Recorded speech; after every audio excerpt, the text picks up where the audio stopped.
Experienced Real Estate Partners, sitting round and round. I'll let everyone go around and introduce themselves in just a minute, but today we were going to touch on some of the confusion and the caveats of the finance contingency, financing in general, and possibly get into the appraisals, because all that has to do with the financing of a property. But first, I want everybody to run around, just kind of tell your name again real quick, so everybody knows who we're talking with. Curtis Blackford. Kendall Winton. Lauren Swoboda. Kathy Helbig. Melanie Kramer. Doug Pratt. All amazing real estate agents, very, very knowledgeable, lots of information to share today about our topics. So, biggest thing right now is, a lot of people are making offers on houses and they need to get a loan. So the question is, what comes first, the horse or the cart? And generally speaking, you should either connect with your agent who can refer you to a good lender, aka Lauren, or talk to a lender and start figuring out what your financial abilities are, and then talk with an agent. They kind of go hand in hand, really, pretty close to each other. But what you don't want to do is start looking at a bunch of houses, shopping online for months, falling in love with houses that we're going to later find out you can't afford. That's the biggest reason why pre-approval is important. And there are mortgage calculators and things like that online, but there's other variables that you're not necessarily aware of that's going to play into what you can afford. There's also a difference of what you can afford and what you want to afford also. So keep that in mind on pre-approvals. Talking with Lauren, our trusted lender, she gets into detail about that with you, because ultimately she's going to find out, are you wanting to know what your maximum is that you can buy or not afford, but what you can be approved for. Right. But a lot of times that's not comfortable for buyers to spend that much money and have that high of a mortgage payment. So that's where we all kind of talk and figure out, based on your other liabilities, your other expenses, what is your comfort zone? That's important for us as the real estate agents, because we don't want to be sending you a bunch of houses that are outside of your comfort zone. Yes. And then in this particular market, a lot of times what you see as an asking price isn't what the selling price is going to be. So we have to be working with that on our end too, to figure out what's that kind of buffer zone to keep you in your comfort zone. We might need to back down the price a little bit on the list prices, because we know potentially if it's a great house, it's going to go for over list price, and then we're still going to keep you in your zone. Anybody have anything to jump in about that? No, I think that's super important, and I know that kind of happens at the beginning, whether you're talking to your lender right away, you're meeting your real estate agent, and just the importance of just not talking to any lender either. Sometimes there's things you can fill out online and then it spits out a purchase price for you, but you have to be very careful. I sometimes have people that are moving states and things like that, and they don't realize that the employment they have in one state doesn't necessarily work for a primary home in another state, but it can, and there's ways that can happen. But if you're not talking to a live person that's really knowledgeable about the guidelines and things like that, you just crunching numbers on your own is a good guideline. I love them. A lot of the mortgage calculators out there are really helpful just to give you a base, but talking to a live person and really making sure that your income and your even the type of employment you have works for what you're trying to do, to really have that number with accuracy, because sometimes there can be a big difference between getting set up for a $400,000 house or a $300,000 house, and where's your, and you don't want to, again, spend a lot of time looking at a lot of houses and then kind of getting your heart broken later. Or if you even have a business, because what people think that they can afford is completely different. We had that recently. Yes, so it has come up. So people who are self-employed and their tax returns, and I'm self-employed, but I just started my business yesterday. Can I use that? Talking to someone live, does that work? How many years of tax returns do you have to have? And what happens if I wrote off everything last year? What happens to your qualifying income? It goes really down. It goes way down. Yeah, so sometimes when people We're buying a doghouse. And we're like, well, what do you mean I made a lot lot of money last year. Well, if you wrote off a bunch of things for mortgage purposes, it only Whatever lets your you. taxes say. Yeah. You need, So, but again, it's talking to somebody who knows the guidelines that all lenders are bound by. You know, we're all bound by these same kind of rules. So it's awesome. And let to me talk point to this out too. Yeah. What someone quotes you online, it's until you get into the weeds with somebody, you really truly cannot get a quote on what your rate is going to be, because that is different for everybody.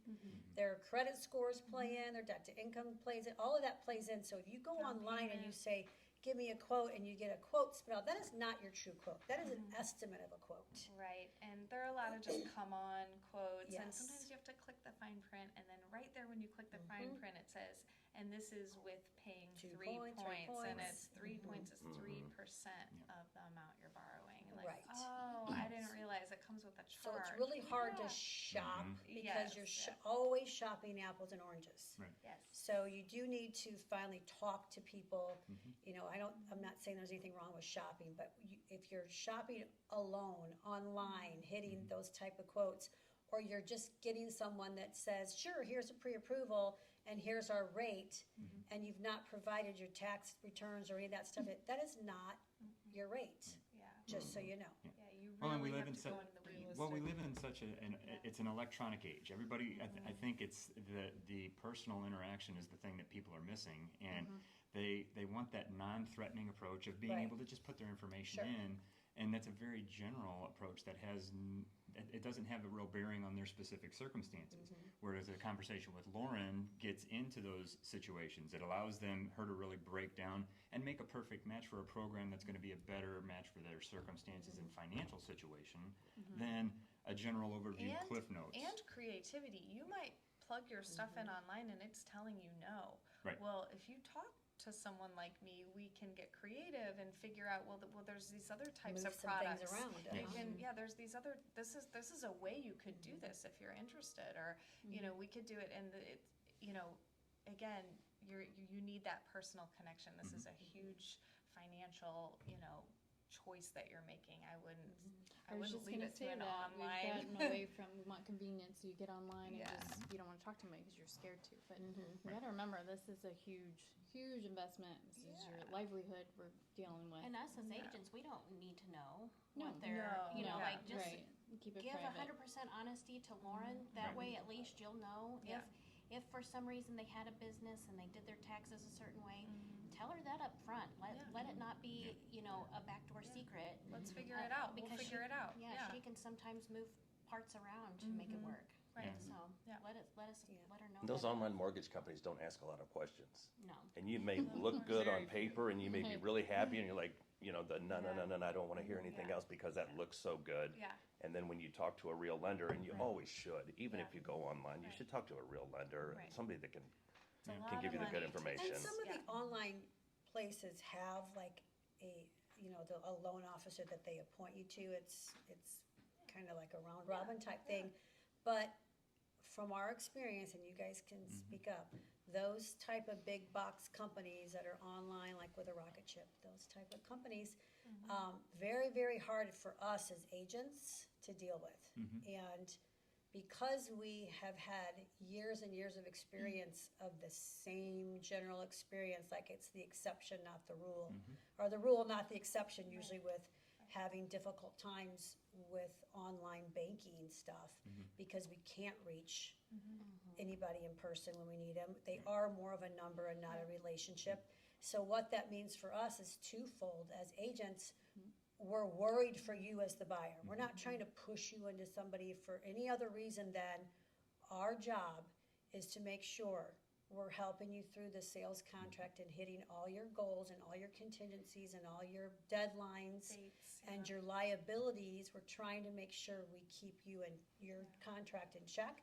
And when you're dealing with somebody that doesn't really seem to care about all of those time deadlines because it doesn't affect what they're doing, that's really, really troubling for us because we're the puppet master of this deal, right? Not answering their phone on the Not loan answering the commitment phones, date. not or, available you on know, weekends, it's like, loan oh, commitment no. date comes and goes. Yeah. Like, there's a lot that can go wrong during that financing phase, and they don't move at the same pace all the time as what your contract is saying that you need to move. And there's this huge disconnect, unfortunately, between the real estate transaction and what's happening on the mortgage side of things.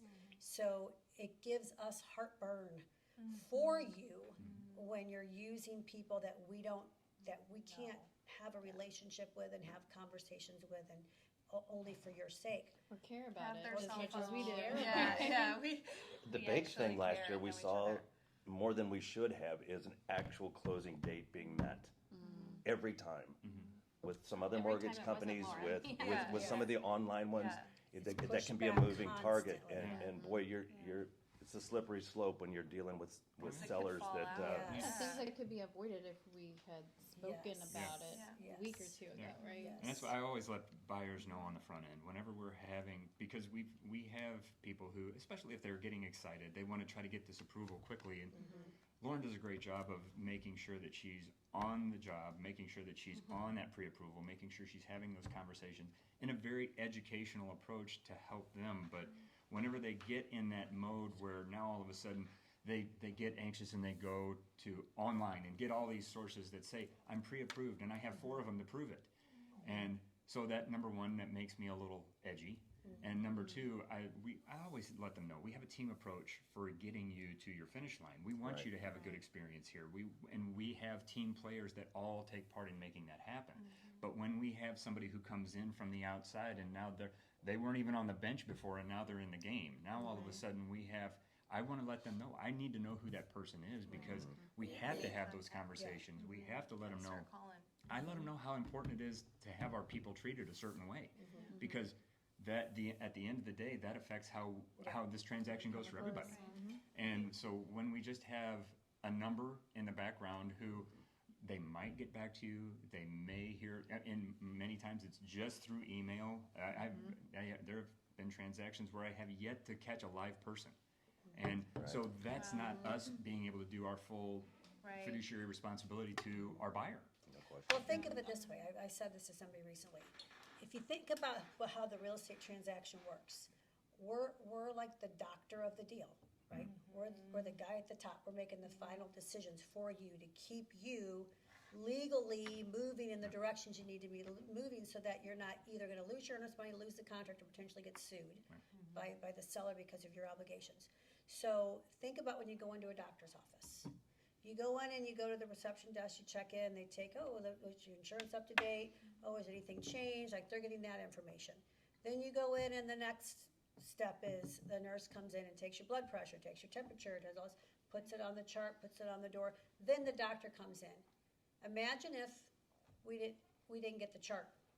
Yeah. So now I gotta treat you, which is what happens in mortgage. So to me, the financing side is the nurse Right. that's taking all the details about your health, Right. and then we don't get to hear about it a lot of the times. Right. So then we're kind of operating blindly Right. on your contract a little bit, hoping that everything's going okay over here with financing, which is the biggest other piece to the transaction.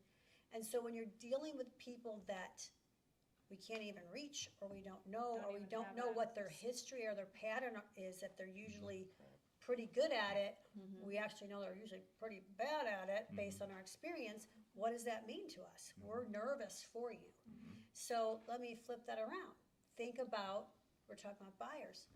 How does that make us feel when we're the listing agent and we get a buyer and we get multiple offers, and some of the offers have those online lenders as their pre-approval letter, Not a strong as a offer. lender? What does that make us feel like as a listing agent?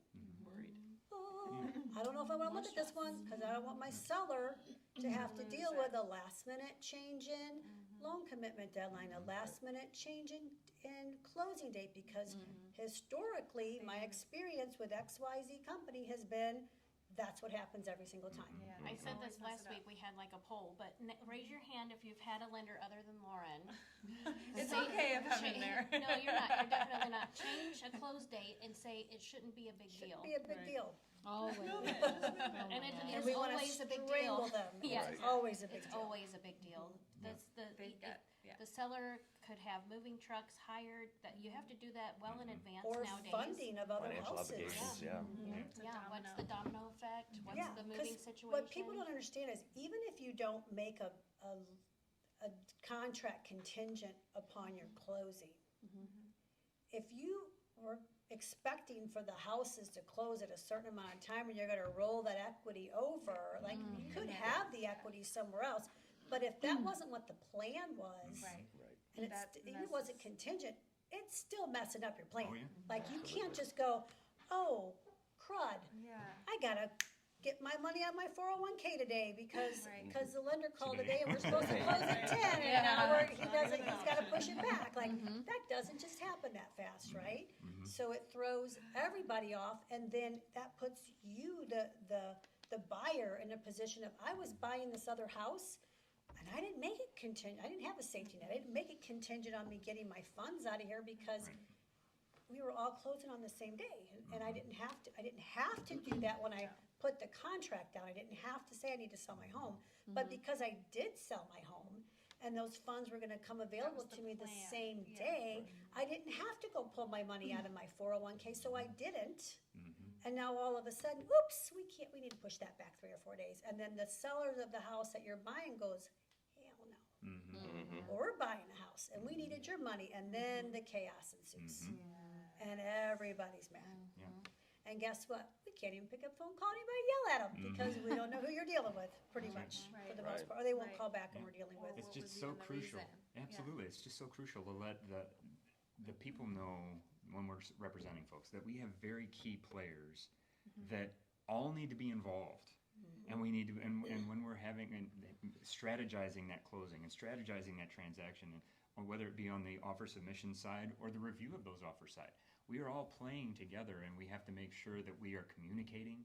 Communication is so absolutely huge, because when we have those voids, it is so much chaos can just ensue when we don't know Yes. what's going on. Yes. And just the ability to be able to pick up the phone, text Lauren, call Lauren, let her know, and have those clear conversations that are sometimes tough, but being able to have a person to just walk through it with and explore all those possibilities, because we're all working for the benefit of the client. Yes. Right. But when you're on, like you were saying, on the selling side, when you're on the flip side and you have those offers that do come over, because I've had representatives from those online lenders call and try to schmooze me because they're like, hey, we're just give you reassurances that we are great, we're solid, and 3 days later not be able to move forward because they couldn't make it happen. And it's like the sales pitch just fell flat. Or how many times does something come up in a contract? Usually at the 11th hour. It's never like what normal business hours, Monday through Friday. If something goes wrong, it's like an evening, and you have to have something figured out by midnight to keep things together. And there's no way you're going to get a hold of each other. No. Yeah. I think too, I'll get back on this has been about a 15-year soapbox for me, is, Speaking the same language. speaking the same language and understanding exactly what that paragraph of the finance section says, understanding what it means, because to this day, there are still even lenders, local lenders that I know, What's that loan commitment? they do not understand the way it's worded. They're still operating under the way we used to do things over 20 years ago. You're not talking about a list of conditions, are you? Yes. So, just so the public knows what we're talking about. The finance contingency has a date in there that says you have up until this date not to get the loan, to be notified that you're unable to get the loan. That's where you get your loan commitment, the That's commitment to. correct. Clear to So, close, but basically. 20 plus years ago, it wasn't worded that way. The contract 20 plus years ago said you had up until this date to have loan commitment. And so many people still operate under that method in their brain.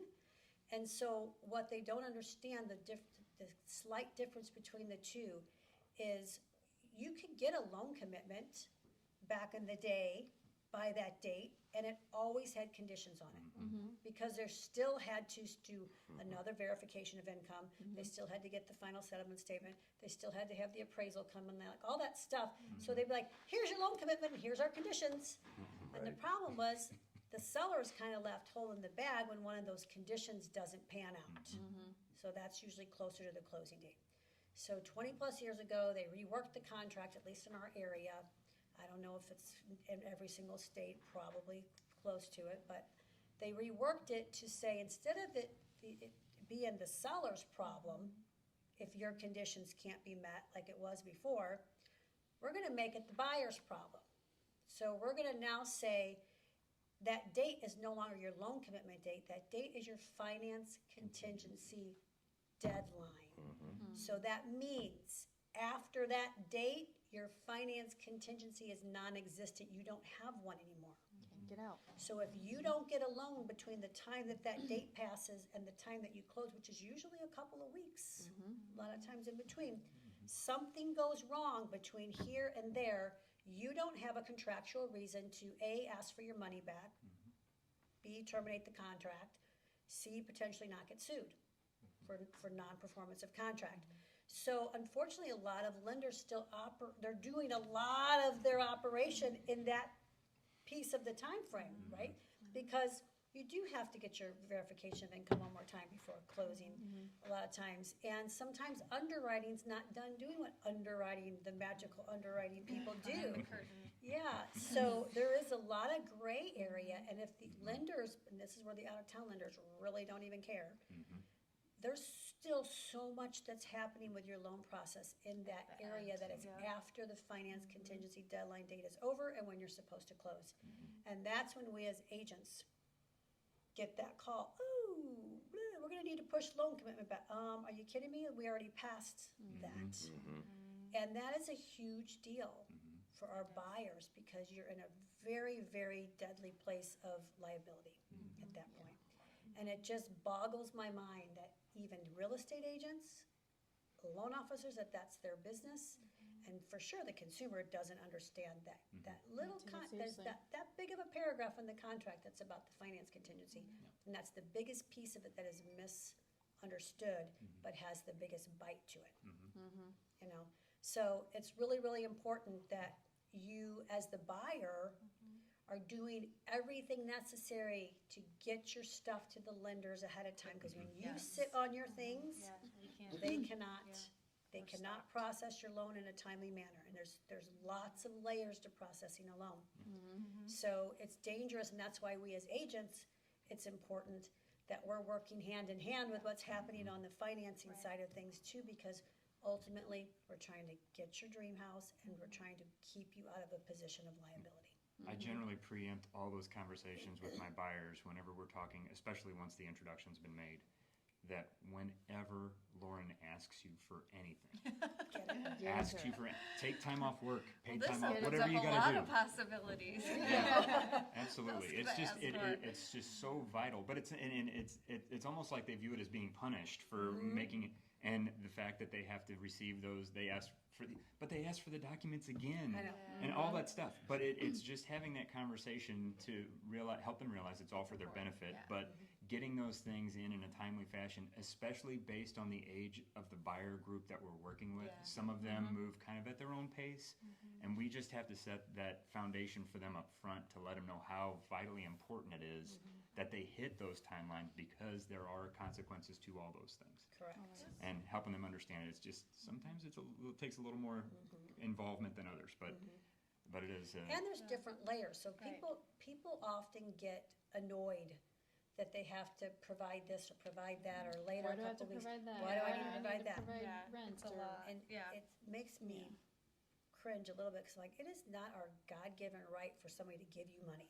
Hundreds of Right. thousands of Like you're dollars just borrowing here money to from use. from someone, basically. Right. And so they need to make sure that you're in a position that you're going to be able to pay it back, right? And so sometimes what's asked for up front, one particular side of the transaction needs something, or one piece of the layer needs that.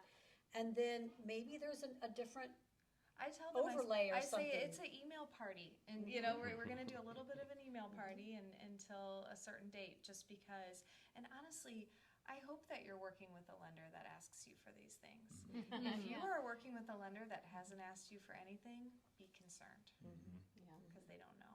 And if you've sent it once, it's somewhere Right. relatively easy to Yeah. find. You can resend it. You've It's not that accessed big a it. It's deal. not hard. Right.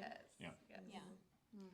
So yeah, those are some of the big things to watch out for is communication with somebody that understands that finance contingency, which again, I actually want to point out with the finance contingency, whether you get conditions to come back, you always want to make sure what are those conditions, Yeah. right? I think 'Cause you touched maybe on it a they're- little bit, Right. because Maybe it's they're like, minor, but well, I didn't have Right. enough money essentially to, and then they try to get out of the contract, but Right. you can't. right, Yeah. so Right. once that finance, so the conditions, and this is where Right. there's lenders that don't understand that, those conditions protected you 20-something years ago somewhat. But now, it doesn't matter what your conditions are. The contract actually doesn't call for the buyer to present a loan commitment. Right, yeah. And that's a misconception too. But if they get a denial letter, why If are they they get a getting denial. denied? Right. Because there can be reasons that it doesn't matter, you still have to, Right. get to Right. the finish line. So your contract says you have to get a denial, and it's an official denial, not just a, oops, sorry, we're having problems. There's gonna be official denial that's have to been get issued appraisal. from the lender. So again, 7, 8, 9 o'clock at night, when agents are scrambling on the day of loan commitment, the finance contingency, sorry, even I said that wrong, on the day of finance contingency deadline, that's a no bueno, because it's gotta be issued from the underwriting desk saying that we're denying this loan and here's why. And they're not, underwriters go home. Loan officers you can fire, underwriters go home. your business So, hours, yeah. so you've got to be on top of this stuff days before so that you can react, because technically, so everybody knows, if you do get a true denial before that deadline date, you're out of that contract scot-free.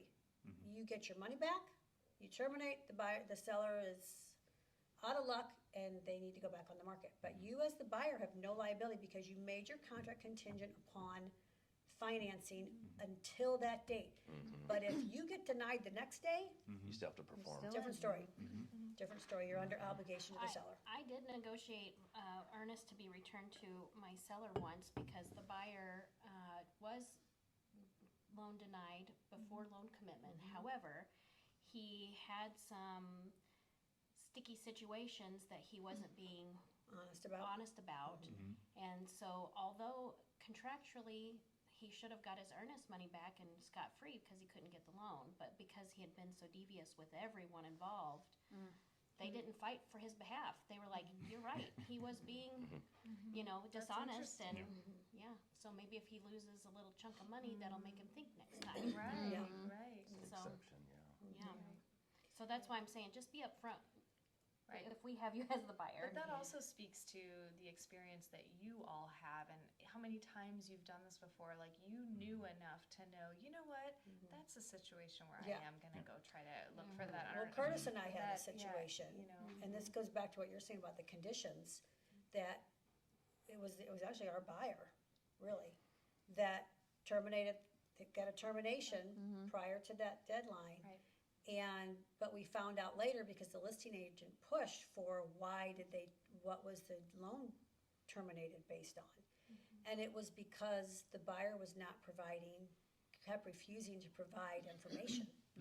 Yeah, And you so can't do that. the listing agent pushed back on keeping that earnest money because the buyer was not doing all Performing. things necessary. He wasn't performing on the obligations to get their loan. So the contract does read, the first lines of that paragraph says, buyer agrees to do all things necessary and the performance of blah, blah, blah, blah, blah.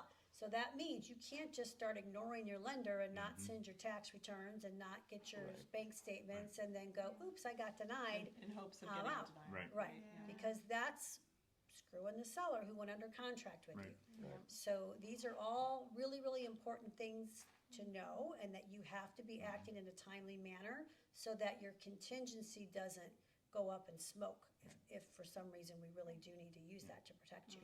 Right. And you're going to get a feel as an agent when you're representing a buyer if all of a sudden they're just vying to get out. They're looking for a way to get out. Pump on the brakes. So whenever because I've had buyers in the past when I've been partnering with the lender to come up with other alternatives to help them do everything within their power to make sure we're staying within those boundaries. And the responsiveness stops, they ghost you, or they're just not that inspired to keep moving forward. Now all of a sudden that's where we have to start. And they think just because they don't want to move forward, even though a loan denial may not be a possibility, but it's just really it's not for them anymore or something, you know. So that's where we, again, with the education, that we have to really fill them in. Well, we don't just write contracts to get out of them. Now there was a reason we wrote in the first place. So now what do? This is where we are. So Other people's lives are being held in the balance. exactly, Yes. exactly. I feel like that's been happening more these past few years with the market being so crazy because buyers don't have a lot of time to make the decision. Right. You have to know what area, what house. Yeah. You have to sometimes not even see it yet to know that you're going to write an offer and we're going to stick All to the it. more reason to make sure you're financially sound Yes. before you start. Yes. Because it's going to move fast. It's It's gonna going to move move fast, fast. and you gotta be ready. Well, and as a buyer Lose agent out. too in this market, one of the things that we have to watch for triggers in those conversations, because if the buyer starts asking, well, what do we have to do to make sure I can get out of it if it doesn't work? So if we're having those conversations up front before we even get going, okay, what do we need to revisit so that we're making sure that that's not the lane they're trying to take right out of the gate? Because if they're looking to write a contract just to have the option to leave, okay, we're starting off the wrong way. So how do we change that approach to make sure we're finding you the right place that you want to stay in? Right. Yeah. Yeah. And then there's a big piece that goes along with the finance contingency too, and that's the appraisal. So that's a whole separate contingency, but they kind of ride side by side. So nowadays, there's some people that are foregoing, making their contract contingent on appraisal. That doesn't mean you can't get an appraisal if you want to. You still can. Right in the gap. Yeah, you can write in a gap. So let me explain what a appraisal right or appraisal So much contingency to is. explain. Yeah, appraisal contingency, if you put that on your contract, then it means that, for example, I buy a house, it's $450,000. That's what I offered the seller accepted it. But I make it contingent on the appraisal. The appraiser comes in roughly about 2 weeks after it's under contract-ish. Well, it Or more depends if it's quickly cash or than- financing. Yes, Well, because we so- gotta do so it quickly, financing, let's assume it's a And we do financing, it because we're quickly. saying it's going Yes. parallel with the finance contingency. Yes. And that finance contingency deadline date is kind of parallel to your appraisal deadline date unless it's cash, right? So it's a finance deal, $450,000. Once it goes under contract, Lauren gets the contract, Right.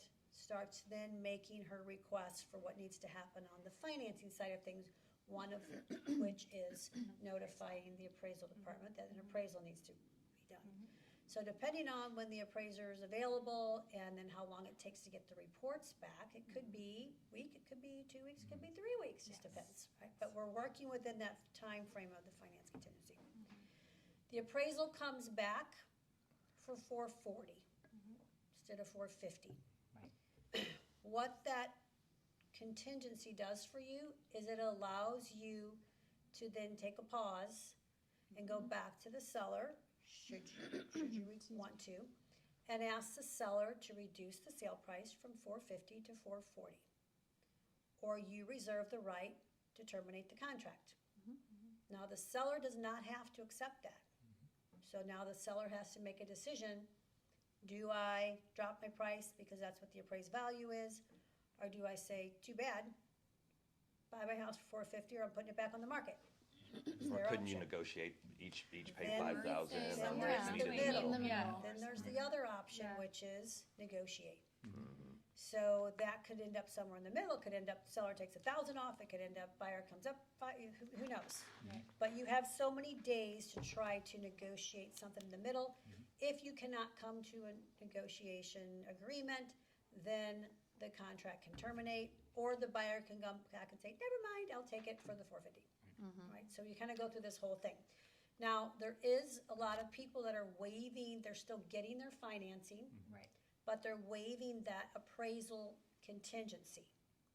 Doesn't mean you're not still gonna have to get an appraisal, Right. because the lender's gonna order an appraisal. But that means that 440 situation is you're dealing with it. You don't Right, get have to to go take back care to of the it. Right. seller and ask for the $10,000 or have the negotiation period.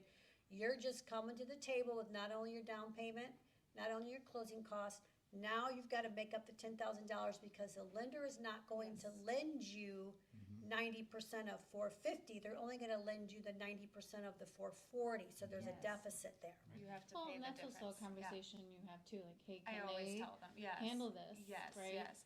Would you, if you're gonna waive this, just know that you would be responsible for any gaps. So you're Sure. offering 450, if it comes back at 440, and then you will have to come to the table with the extra It's $10,000. always a gamble, because you never And know it's where a they're gonna gamble, land. because No. it can And be then- risky because Yes, appraisals are someone's opinion of value. right. Opinion. And they're Right. using data. Comps, they'll use And comps. then yeah. comps, but just like agents, we can all come into a house and come up with a little bit different Right. sale price that we think something's worth, because we don't, we may not all pick the exact same comps. So it can be a little bit of a gamble, a risk. What if that, for example, what if the appraisal came in at 420? Then you have to. Now you rent got 30 grand, 1,000. 40 grand on the line, no, 30 grand on the 30 line. grand you have to bring in 450, addition to your 30 down grand on the payment, line. in addition to your closing Not costs. just 10. Yeah. So you might not have 30 extra grand, saying 10 wasn't a big deal, but 30 would be a big deal. So that's why some people aren't willing to waive that appraisal completely, because they're worried about the worst case scenario, what if I have to come Right. above it? But there's a in-between for that too, and Mel touched on that, you wanna talk Yes. about appraisal gap, so what can The they appraisal- do? the appraisal gap is The a, appraisal graph. What is that? What is yeah, that? explain what the appraisal gap, because that's an option of still making it contingent upon an appraisal, not waiving it completely, but not Showing that you have a little showing that extra you got a skin in the little bit of game, money in your right? pocket in case it comes in low, Right. but not taking the risk of the unknown number of how low could it Just go. showing they have a little bit. I mean, it depends on, each situation. You have some buyers like, okay, $200,000 house. What if it comes in under, 10 grand, 20 grand? How much can you guys What's my essentially comfort level? afford if it doesn't appraise, right? So sometimes we'll say, okay, we'll put the appraisal gap, we'll handle up to X, 10,000 yeah, of appraised value, right? So it really, honestly, I think it just depends on the person. the person, Yeah, what if they they can want to. afford it, but Well, that let's also shows explain the what the seller. gap is. So if you were to write a contract for that person, Right. Well, that just, it shows, you're making it contingent on the appraisal. right, you're making it contingent, but it also shows to the seller, like, hey, if this doesn't appraise, we will pay this extra money. This is how We much will we pay want. up to $5,000. If it appraises 30 under Right. and your gap's 10, Yeah, Right. and then if We'll it's have 30 X under, amount, yeah. they could get out, because they said they would only go up to 10 Yeah. on the Yes, gap. yes. So it's like it's a kind of a midway point between, it gives you just a little extra. Yeah. But you know what? That didn't really come into play until the last few years. No one Right. really had to deal with this. Yeah. So Yeah. we were playing off, going over 30, 40, 50 grand. So it's not, Right. I don't know how many It's of a- you it's guys a are little- seeing that It's right a little now. protection for your buyer. It to- is. To kind of know ahead of time, this is what I'm willing to do if Right. it comes in low. And it kind of gives the seller a peace of mind too. I was gonna say that, yeah. Like, we'll do a because they little- don't know. yeah. They don't know. You know, and they they- don't want to be out that Yeah, 20 you grand, can 30 list grand. your house, but if you get 19 offers, you don't Right. Yeah. really know where Right. you're And gonna. the part of the Yeah. appraisal gap that I do like, Yeah. in whenever, especially if we're going into escalation clauses and things, like, it gets crazy, but when you have that, when you're letting the seller know, because we have to differentiate, like we talked last week, we have to find a way to differentiate our offer in the sea of offers that everybody's putting in. So when you say that you're willing to pay up to 5,000 over appraised value in case of a low appraisal, to a maximum of the offered sale price, I mean, they were already willing to offer that price. So, but having that explanation that that gap is what they're willing to bring to the table, those are important conversations to have up front, Right. because, and let the lender know as well, because they need to know they have the financial wherewithal to do it. They also need to know that there's And we need to know that they have Oh, the absolutely. financial Right. wherewithal Yes. before you And write the that other off. Not getting Right. so the caught other up in agent, writing most the- importantly, Yes. you need to explain that to them because not every time the other agent No. Right. knows what an appraisal gap is. Yeah. So Right. just to be clear, because there's a Yes. lot of us talking about, saying different pieces, an appraisal gap in your contract means you're writing the offer for $450. You made it contingent on your appraisal, but you're willing to tell the seller up front. It's almost like you're pre-negotiating the what-if part Right. up front. It's the best way I can put it. Yes. So you're saying, under the circumstance that the house would appraise less than $450, I'm willing to come to the table with $10,000 more dollars. So if it's $440, then Mr. and Mrs. Seller, you don't have to come You're out of pocket at all because I'll make up that $10,000 difference. But that's my comfort level. If it comes in at 420, now We gotta talk. I'm only making up the $10,000. So now we've got to talk and we've got to potentially negotiate the difference between the $10,000 I'm willing to make up and what we're still in the deficit of. So hopefully that makes sense. Yeah, but And that the thing I like about that is that it lays the groundwork in the offer. So it takes away the surprise, Correct. right? So now they came in and Your accepted buyer that peace of offer mind. with the expectation that if we do have a low appraisal and with the way these ask offers have been going, it's so a now, question mark. now we know. So with our offer, you have the expectation that we're willing to go up to 10,000 over appraised value. So it's not like we surprised you. I mean, the appraisal could be the surprise. but- It's like a level to make your buyer appear better too, because you have based on appraisal, no gap, they're only gonna be able to Right, so get the the price is a loan. moving target. Yep. When it's based on an appraisal, when it's contingent on appraisal, with no built-in appraisal gap language, then your price can be a moving target. We don't know what you're selling your house for until the appraiser comes in. But you know, in a multi-offer situation, that if that's their best offer, then you're sitting That's on what the I'm best offer. Yeah, that's what I'm saying, it gives you that next level of appearing a little bit better Right. than the ones that don't have anything that can only get what the Right. loan provides. Right. So then you do the gap, and then that's like a middle ground for the ones that either don't have an appraisal writer attached, maybe they'll just come in and with Well, not whatever. every buyer can do that. Right. And so that's not a every way buyer can to do that. Yeah, it's kind of meet in the It's middle like a there. middle ground, yeah. And one other thing that I want to touch on, speaking of whether it's on there or not, because you said not every buyer can do that. Not every buyer can pay cash either. No. Most can can. That'd be But nice. every buyer can potentially make an offer not contingent upon financing. And that is a different story. huge difference, and a lot of people don't understand either. Right. It's also a risky difference. You need to make sure you're very well aware of your financial abilities and be working in step with your loan officer. But potentially, as a buyer, you can make an offer, and a lot of people do that understand this, not contingent on financing. You can still make it contingent on appraisal if you want. It does not mean you're cash. It does not mean you're coming to the table with the cash. It simply means I am not putting my obligation contingent to the seller so that the seller bears my risk for the next 30 days, which normally a finance contingency is exactly that. You're saying, I'm gonna make an offer on a house so long as I can get it, so long as I can get the money for it. And then the seller has to sit there and wait almost 30 days to see if you get the money for it. Yeah, as a seller though, or as a seller's agent, if you're taking that type of offer, I'm not big on it because they'll potentially lose their earnest money. And then Well- I've got the house on the market for, Yes, but if your offers are contingent on financing, contingent on financing, contingent on financing, then you got one that isn't. It's still a stronger offer than contingent on financing, because contingent on financing is scot-free. I get my money back and I'm out in 30 days if my house deal falls apart. If you go in making it not contingent on your financing, you still can't get blood out of a turnip. That's where you're coming from. You still can't get blood out of a turnip if that buyer can't get their financing. But the difference is they don't automatically, because it wasn't contingent on that, get their earnest money back. They're not automatically out of that contract. They're not automatically out of liability. Potentially they could be sued for losses, you know. So that makes it one step stronger than the one that's contingent on financing, but not as strong as the true cash offer, because the true cash offer means that money's there. You're not waiting on a third party to hand it to you a couple days before closing. So not contingent upon financing, a very big difference between cash, Right. but yet our contract only has two options on it, which is what confuses people.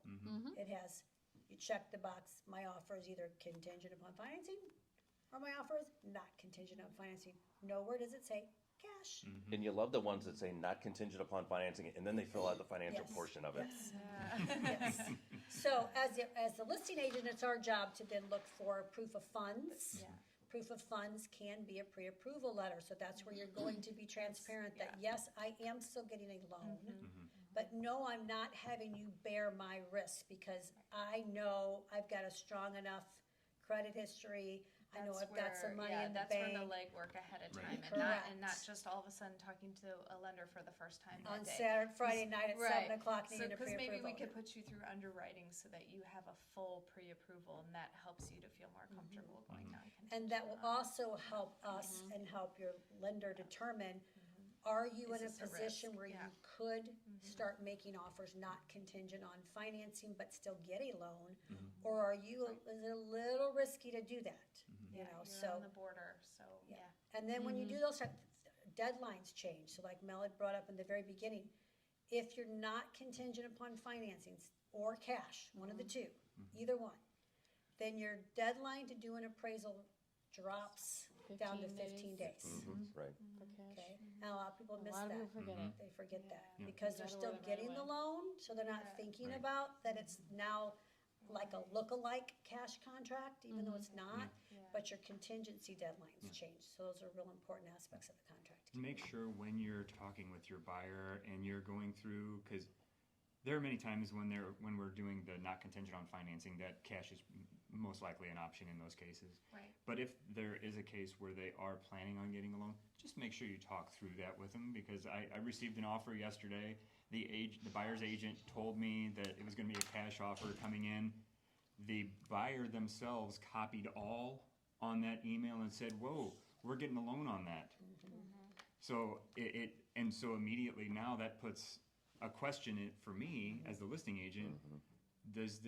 Is this buyer's agent really connected with this situation as much as he needs to be? Because he doesn't even know what financing his buyer has. Right. Yeah, So see, it's just Well, it's and lame. that's like a lot of agents. So you get a Zillow lead, and It's you're not doing, like you're this just at going with it, and Experienced then Real Absolutely. Estate You're Partners. just It's- skimming the top layer it's of that, on, right? It's You on know? the agent, right? Just on Absolutely. both sides, even being the listing agent and getting a cash offer, Right. making sure you communicate like, okay, hey, this is what this this offer is.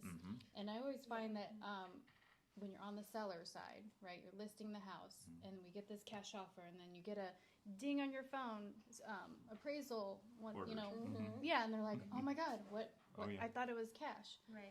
So then that's Right. on the agent for not communicating, hey, Yeah. They're still it says getting cash, a- but they're still getting a loan, we're just, not tying them to that. But they still need a, appraiser Like I said, to come appraiser. in. Yeah. And I find that happens more so than not, and Yeah. it's like, can you please communicate that? Yes. Yes. I was gonna say too, as listing agents, are we verifying their pre-approvals when we get them in? Oh, I call. Are we Oh really my gosh. looking at their proof of funds too? Does that proof of funds You look should. fishy? Yeah, You're definitely doing a should. disservice if you're And not. if that, not our buyer, but that other Right. agent's buyer, if they're Golden Oak or some online Sure. service, we're not gonna be able to get a hold of that lender to, hey, I got an offer from your Yeah. Well, you can Client. also negotiate that. Hey, we'll accept your offer if you use Lauren. Yeah, I've seen some of that. People change that. Like, if you use our lender, we'll take it. Or even a local lender. A local, just yeah, to- someone we can Or I speak make them to. feel. Yeah, like you can't Right. force somebody to use a lender, Yeah. but you Can't, can, right. you can request that your lender takes a look at. Right, Right. right, If they're- right. Yes. Yeah, there's yes. definitely loan Applications. officers in the area. If I get an offer, I'm like, I know them. need They've someone been around for a local. long time. Yeah, They know for what that they're house. doing. Yeah, yeah. But I make it a point, if you ever wish me to, I always call the listing agent even right when that offer goes in, That helps just a to lot. kind of vouch for the strength of the buyer, and just so you know, I've had my eyes on all of their documents, and this is gonna be a very financially sound contract. We're gonna take you smoothly to the closing table. You're gonna have no issues. If the agent wants me to, It's a huge help. I always, and then, and sometimes they reach out and ask questions, and sometimes it's kind of like, well, maybe that's not quite a question I can answer, but I try to reassure them and keep that communication open too, because, Because there are some constraints yeah. in lending of Right. what I confidentiality. can't quite Your talk to buyer you has as to, the listing yes. agent, but yes, Right. if you need reassurance that we're And if on the buyer timelines, says, yeah. tell them whatever we need to tell them to make them feel Yes. comfortable, that's Yes. great. Right. Sometimes they'll just say, are we going to be meeting timelines and stuff like that? Yes, we will. All Right. timelines will be met, you know, and they just like that extra little touch, Yeah. even though I'm not their client's Mhm. person, Right. so. Exactly. Yes. And that's why it's important as buyers to make sure that we're having these conversations ahead of time. Sometimes it's our job to slow them down. Yeah. And this is a super fast moving market. And they get very panicky and concerned, if I slow down, I'm gonna lose the house. And- Yeah. and you might. Yeah. But I'd rather slow you down and keep you out of trouble Yeah. than just all of a sudden start jumping through these hoops and not knowing Right. where you're gonna fall financially on this deal. I would say too, like the cash offers, and then they decide to get a loan later. That sometimes happens because It does. why liquidate when you can get a Right. a loan? So, yeah, definitely. If we're on the buy side, communicate as Always. even if you hear your buyer mentioning something, or if you put them in front of your lender, make sure you're communicating to the other side, like we're good, but they And- are looking at loan options. And the contract allows for that. So the Yes. contingency that says not contingent on financing, the next line says, although the buyer can choose to get financing Can at any choose time. to, yeah. Just wouldn't make it contingent on that. Right. So that can change. And again, Right. agents who are still confused by that Right. is so interesting. Yes. Like, Yeah. no, they can still Yes. get a loan. They I will can. never forget that. Yeah. That was one of my first Yeah. deals. And they were Yeah. And they're confused like, by it. well, yeah. I don't want to be contingent, but I want a loan. I'm like, you can't do that. Yeah. You Yes, you can. can. Yeah. Lesson learned. Never Yeah. forget it. Yes, yes. But it is it's an important distinction to let our sellers know when those offers come in, because when the automatic assumption is when it's not contingent on financing, they get excited because They do. Right. it's the cash, you know, and cash is king. But we have to just slow it down, like you're talking about, Yeah, and the take them best back. we know is what they put on the contract, and the best we can do is verify what they put on the contract, and yeah, Educate, educate. be an advocate. Yeah, And Yep. again, that's what I keep Communicate. saying. You all are so experienced. You've gone through so many transactions. So to choose an agent that has experience is crucial. You are the doctor performing the surgery. You know, For sure. It's sure. crucial. Thank You're you, my Ms. nurse. Lawrence. I mean, I'll just like help whatever.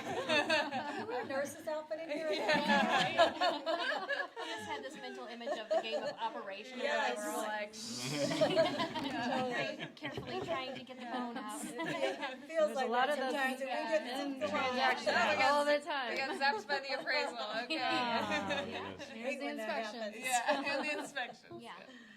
Well, I think it's a good wrap-up point, so hopefully you all learned something from our roundtable Yeah. today. We have lots of experts sitting here, so if you have more questions, please feel free to reach out to us.